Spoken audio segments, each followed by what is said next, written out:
Well, hello everybody and welcome. My name is Purple Oak. We're going to be discussing one of my favorite Sith Lords from Star Wars is Darth Nihilus. Now, Darth Nihilus, he is Dark Lord of the Sith, but he is one of the main antagonists in Star Wars Knights of the Old Republic 2, the Sith Lords, and later became a recurring villain throughout the Star Wars saga. But how did Nihilus come to be, you may ask? Well, let's dive deeper into his backstory. Nihilus was a human male who reigned as a Dark Lord of the Sith during the era of strife following the Jedi Civil War. But before becoming a Sith Lord, he lost everything during the Galactic Republic's war against the Mandalorians. Now, he survived the activation of the Mass Shadow Generator superweapon during the war's final battle at the planet of Malachor 5. Now, the Shadow Generator, it surrounded the whole planet with a destructive force known as a mass shadow. But now, experiencing the shadow that obliterated almost everything on and around the planet made Nihilus crave force energy.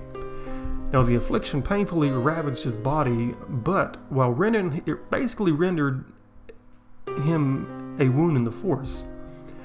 Now, he was found by a seeker of those, though, the Sith Lord Darth Trey, she told him that she could teach him to feed his endless hunger. He accepted her offer of apprenticeship at the Trace Academy, though, on Malachor 5, where he, over time, became one of the three Darth Lords of the Sith. But now, the human male who would one day be known as Darth Nihilus, Dark Lord of the Sith, he was alive at the conclusion of the Mandalorian Wars, a galaxy-wide conflict between the Mandalorian Neo-Crusaders and the Galactic Republic. Amidst those battles, though, he lost everything: his family, his friends, and basically his will to live. He was on the planet of Malachor 5 during the final battle of the war in 3960 BBY. Now, when the Jedi General Meetra Surik gave the order to activate the Republic's Mass Shadow Generator superweapon, the generator killed almost everyone on the planet's surface and in orbit nearby. But now, the future Dark Lord survived the superweapon's destruction on the surface and assumed a dark persona while grieving his losses. In part, though, as a means of survival, he was trapped on the planet by the artificially created mass shadows along with the bulk of the opposing, disabled fleets that filled space around the planet, where the Mandalorians had committed all their forces in a last attempt to defeat the Jedi, and they took ill suddenly due to the shadow's effects. His emotional pain then manifested as an emptiness that swept over his idle body, and it soon began to manifest as an intense hunger sensation. Now, without meaning to, he accidentally drained the life force of another survivor that was near him. It was an unpleasant experience for him, but the hunger and his painful memories faded for a brief moment alongside with his sickness. Now, nonetheless, though, the emptiness returned more relentless and severe than before. He indulged in absorbing the energy of other survivors, but the more he fed, the shorter the hunger was appeased and the more powerful it became. So what's happening to him is, the more he absorbs somebody's force energy, he's having to depend more on it to basically, I guess, keep alive. Now, Nihilus became so absorbed by the dark side of the Force and his hunger that his physical body began to erode, which that means his physical body is fading away. Now, knowing that he would succumb to death if he did not act soon, Nihilus ripped his spirit from his body and encased it in his armor that he wore, thus allowing the dark side to consume his useless body. Now, using the Force, the Sith Lord was able to keep his robes, his armor, and the mask together, giving him some form, but while allowing him to use his Force powers as well as a lightsaber.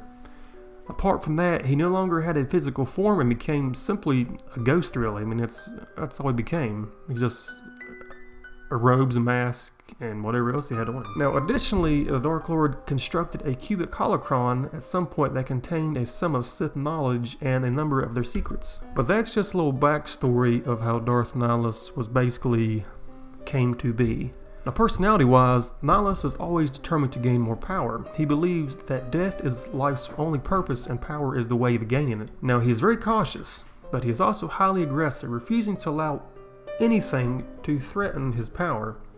He fully embraces his strange condition thanks to the fear it instills and all those around him, and they do not feel fear or any other emotion. Now, Nihilus is a skilled lightsaber wielder.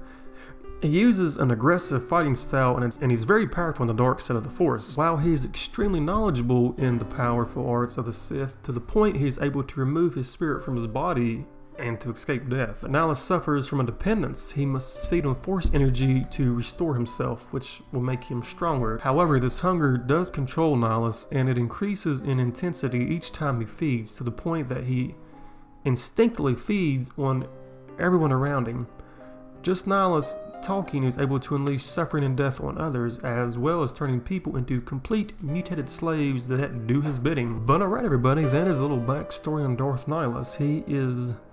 He's one of my favorite Sith Lords. I'm going to be discussing Darth Sion eventually. Now, he's another pretty cool character, but we're not going to get into that right now. But my name is Purple Oak. If you enjoyed this video, leave it a like. Let me know your thoughts on Darth Nihilus. What do you think of him? But yeah, that's about it everybody. Thanks for watching, and I will see you later.